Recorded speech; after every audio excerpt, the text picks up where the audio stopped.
গল্প মুক্ত আকাশের সন্ধানে। গল্পকার পাপিয়া হোম চৌধুরী। বাবা, তোমার জন্য তো এখানে আসাই আমার বন্ধ করতে হবে দেখছি। ছেলের এই কথায় নিরুপমবাবু খুব নির্লিপ্তভাবে বললেন, হ্যাঁ, তাহলে বন্ধ করে দাও। এতে মৈনাকের মাথাটা আরও গরম হয়ে যায়। তোমার বৌমা ঠিকই বলে, তোমার চরিত্রেরই দোষ আছে ইত্যাদি বলে গজগজ করতে করতে ঘর থেকে বেরিয়ে যায় সে। ছেলে চলে যাওয়ার পথের দিকে তাকিয়ে মনে মনে মৃদু হাসছিলেন নিরুপমবাবু। আর ঠিক তখনই চিন্তিত মুখে ঘরে ঢুকলেন সুলেখা দেবী। কি ব্যাপার, মৈনাক ওভাবে রাগ করে চলে গেল কেন? কেন আবার? ওকে এখানে আসতে বারণ করে দিলাম তাই? মানে আপনি কি যে করেন না! এখানে দেখেন না কতজনের ছেলেমেয়েরা খোঁজই নেয় না, আর আপনি নিজে থেকে। না না নিরুপমবাবু, এটা আপনি একদম ঠিক করেননি। এই আমাকেই দেখুন না। ব্যাস, এইবার থামুন। ওই প্রসঙ্গ তুলতে আমি বারণ করেছি আপনাকে 100 বার।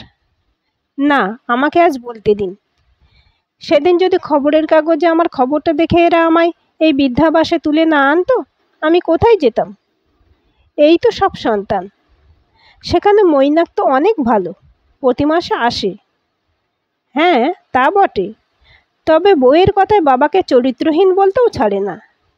আর ওই যে বলছিলেন ওরা আপনাকে এখানে এনেছে, সেই ওদের মধ্যেই কেউ কেউ মৈনাকের কাছে আমাকে আর আপনাকে জুড়ে কুৎসিত ইঙ্গিত করেছে। এ কথা শুনে স্বাভাবিকভাবেই সুলেখা দেবী আর নিরুপমবাবুর মুখোমুখি বসে থাকতে পারলেন না। এ মা, ছি ছি বলতে বলতে ঘর থেকে বেরিয়ে গেলেন। নিরুপমবাবু এবার ভাবতে বসলেন, সত্যি এই জায়গাটা বড়ই অসহ্য হয়ে উঠেছে থাকার পক্ষে। অবশ্য যাবেনই বা কোথায়? এই সমাজটা তো সঙ্গে সঙ্গে যাবে। তবে এইটা ভেবে অবাক লাগে, একটা সময় ছিল যখন নারী পুরুষের সম্পর্ক মানে প্রেম ভালোবাসা ধরে নেওয়া হতো। কিন্তু এখন তো যুগ পাল্টেছে। ছেলেমেয়েরা একসাথে লেখাপড়া চাকরি বাকরি করতে গিয়ে তাদের মধ্যে বন্ধুত্ব গড়ে উঠছে। তবে দুজন বৃদ্ধ বৃদ্ধার মধ্যে কেন নয়? নিরুপমবাবু সারা জীবনই বড় একাকিত্বে ভুগেছেন। আসলে তিনি মানুষটা একটু অন্যরকম। ঠিক চাপা স্বভাবের বলা যাবে না, তবে বন্ধুত্ব করার ব্যাপারে খুবই খুঁতখুঁতে ছিলেন। যার তার সঙ্গে আলাপ জমিয়ে সময় কাটানো তার ধাতে নেই। আবার যার সাথে মন আর মতামতের মিল খুঁজে পান, তার সাথে বকবক করে কাটাতে পারেন অনেকটা সময়। দুর্ভাগ্যবশত চাকরি সূত্রে বিশ্বভারতীর এই কৃতি ছাত্রটি বীরভূম থেকে চাকরি সূত্রে কলকাতায় এসে তেমন কাউকে পেলেন না। তাই অফিস আর বাড়ি, বাড়ি আর অফিস, এই ছিল তার একঘেয়ে জীবন। এর মধ্যে পরিবারের উদ্যোগে তার ঘরে এলো মৃন্ময়ী, তার স্ত্রী। নিরুপমবাবুর একঘেয়ে শুকনো খটখটে জীবনটাতে বর্ষা নামলো যেন। সত্যি মৃন্ময়ী দেবী ছিলেন একেবারে নিরুপমবাবুর মনের মতো। অফিস থেকে ফিরে গানে গল্পে আড্ডায় দারুণ সময় কাটতে লাগলো তাদের। কিন্তু সে সুখ কপালে সহ্য হলো না। মৈনাকের যখন মাত্র 9 বছর বয়স, তখন ব্লাড ক্যান্সারে আক্রান্ত হয়ে চিরদিনের জন্য নিরুপমবাবুকে আবার নিঃসঙ্গ করে দিয়ে চলে গেলেন মৃন্ময়ী দেবী। বাধ্য হয়ে তাই ছেলেকে বোর্ডিং স্কুলে রেখে বড় করতে হলো। অফিস থেকে ফেরার পর বাড়িটা একদম খাঁ করত। মৈনাক একটু বড় হলে নিরুপমবাবু যখন তাকে নিজের কাছে আনতে চাইলেন, তখন মৈনাককে হোস্টেল আর বন্ধু বান্ধবের নেশা পেয়ে বসেছে। সে আসতে চাইল না। তারপর পড়া শেষ করে ব্যাঙ্গালোরে চলে গেল চাকরি নিয়ে। কিন্তু ঘটনাচক্রে কলকাতায় ট্রান্সফার হয়, শেষমেশ তাকে বাড়ি ফিরতেই হলো। কিন্তু সে বাড়ি থাকে কতটুকু? অফিস থেকে ফিরে বন্ধু অন্তপ্রাণ মৈনাকে রোজই কোনো না কোনো বন্ধুর বাড়িতে আড্ডা বা ক্লাব পার্টি এসব থাকে। মাহারা ছেলেটাকে আর ঘরমুখো করতে পারলেন না নিরুপমবাবু। সে দায় অবশ্য পুরোপুরি তিনি নিজের ঘরেই নিয়েছিলেন। এর মধ্যেই মহুয়াকে নিয়ে এসে মৈনাক যেদিন পরিচয় করালো আর জানালো ওরা বিয়ে করতে চায়, নিরুপমবাবুর খুশি আর ধরে না। ভাবলেন, যাক, তবে এবার তার বারমুখো ছেলেটা ঘরমুখো হবে, আর এতদিনের লক্ষ্মী ছাড়া বাড়িটাতে লক্ষ্মীর আগমন ঘটবে। কিন্তু কোথায় কি! ওদের বিয়ের 1 মাসের মধ্যেই মহুয়া একটা বেসরকারি সংস্থায় চাকরি পেয়ে গেল, আর প্রায় সাথে সাথে নিরুপমবাবুর রিটায়ারমেন্টও হয়ে গেল। আগে তাও অফিসের কাজ নিয়ে সময় কেটে যেত, এখন একাকিত্বটা আরও বেশি করে ঘিরে ধরল। ওরা স্বামী স্ত্রী দুজনেই সকাল 8টার মধ্যে বেরিয়ে যায়, আর বেশিরভাগ দিনই সিনেমা, থিয়েটার, ক্লাব, পার্টি ইত্যাদি শেষে ডিনার সেরে ফেরে। এরই মাঝে আরও একটা সুখবর বয়ে নিয়ে এলো নাতনি মিষ্টির জন্ম। নিরুপমবাবু ভাবলেন এবার বুঝি তার একাকী জীবনে একটা ছোট্ট বন্ধু এলো। কিন্তু সে গুড়ে বালি। মিষ্টির 1 বছর বয়স পর্যন্ত মহুয়া তার বাবার বাড়িতেই থাকলো। তারপর এখানে আসার পর থেকে মিষ্টিকে ক্রেসে রেখে অফিসে যায়। তাই নিরুপমবাবু একদিন ছেলেকে ডেকে বললেন, মিষ্টির জন্য একটা আয়া রাখ না কেন?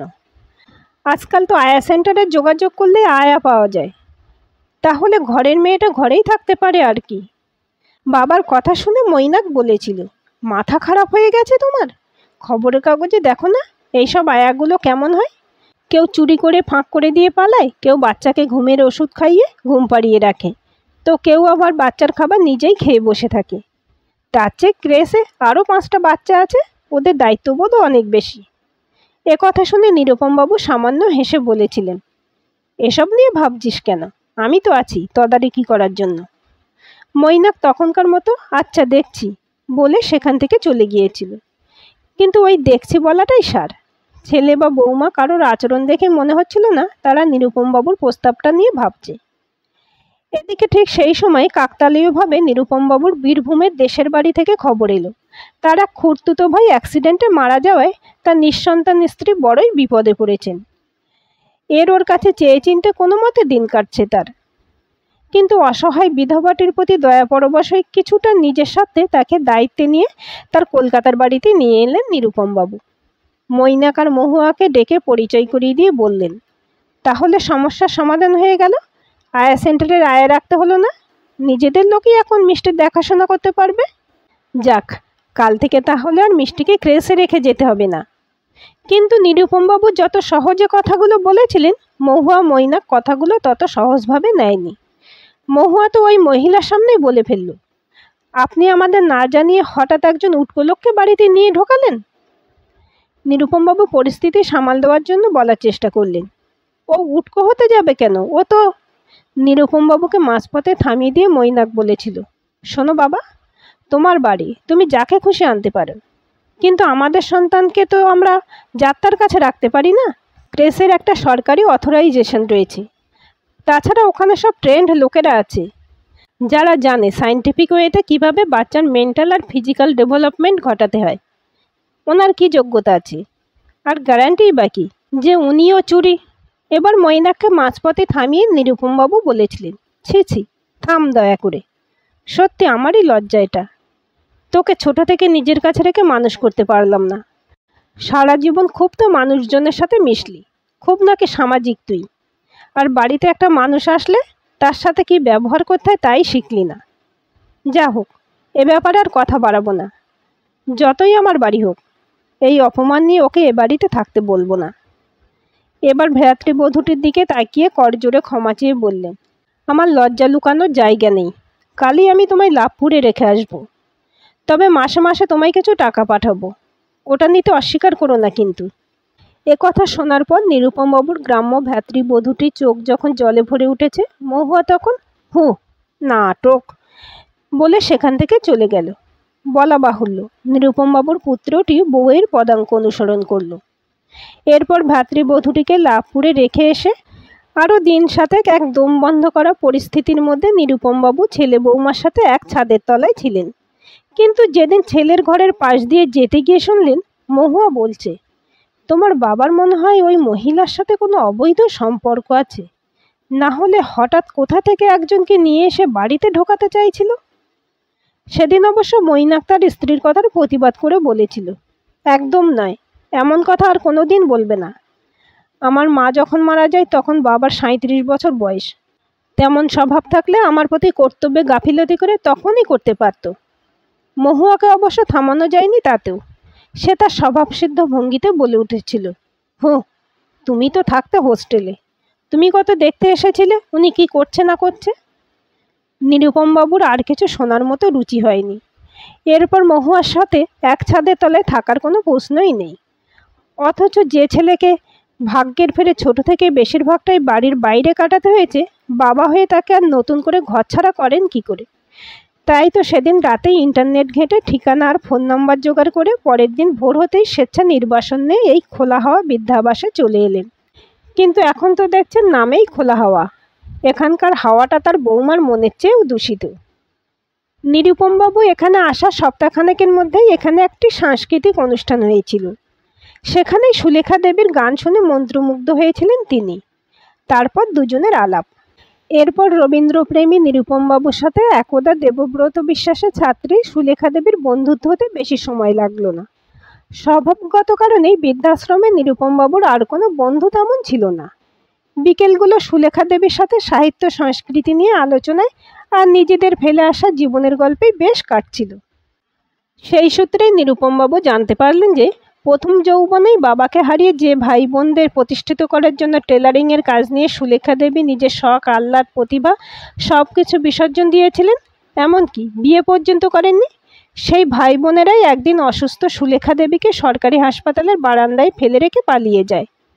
তারপর ওই হাসপাতালের কর্মীদের আনুকূল্যে তিনি সুস্থ হয়ে ওঠেন। ততদিনে হাসপাতাল কর্তৃপক্ষের তরফ থেকে তার ঘটনাটা প্রচারিত হয়ে যায়। আসে সংবাদ মাধ্যম। সেখানে সুলেখা দেবী জানান তিনি আর ওই ভাই বোনদের সংসারে ফিরতে চান না। খবরের কাগজে এই খবরটা দেখে এই বৃদ্ধাশ্রমের মালিক মিসেস মল্লিক নিজে উদ্যোগ নিয়ে লোক পাঠিয়ে সুলেখা দেবীকে হাসপাতাল থেকে সোজা এখানে নিয়ে আসেন।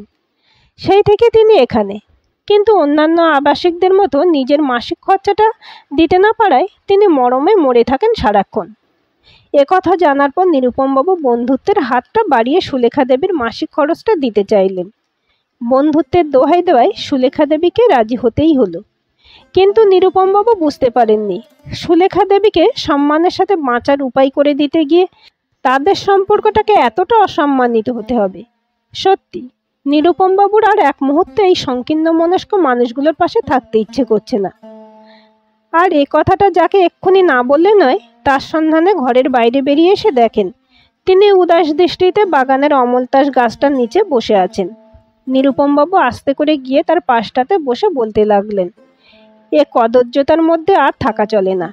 সুলেখা দেবী আকাশের দিকে উদাস দৃষ্টিতে তাকিয়ে বললেন, তেমন জায়গা কোথায় পাবেন যেখানে সম্পর্কের মধ্যে নারী পুরুষ নয়, শুধু দুটো মানুষকে গুরুত্ব দেওয়া হয়? নিশ্চয়ই পাবো। এত বড় আকাশের নিচে আমাদের বন্ধুত্বের মুক্তি নিশ্চয়ই ঘটবে। ঠিকই বলেছেন আপনি, বলে সুলেখা দেবী গান ধরলেন, এই আকাশে আমার মুক্তি আলোয় আলোয়। প্রায় সঙ্গে সঙ্গে কয়েক জোড়া সংকীর্ণ দৃষ্টি স্থির হয়ে রইল তাদের দিকে। এদিকে গান শেষ হলে দুজনে দুজনের দিকে বাড়িয়ে দিলেন নির্মল বন্ধুত্বের হাত, আর তারপর চিরাচরিত সংকীর্ণতাকে পিছনে ফেলে চললেন মুক্ত আকাশের সন্ধানে, অন্য কোথাও, অন্য কোনোখানে। আজকের এই গল্পটি আপনাদের কেমন লাগলো কমেন্ট করে জানাবেন। ভালো লাগলে অবশ্যই একটা লাইক দেবেন আর চ্যানেলটি সাবস্ক্রাইব করে সাথে থাকবেন।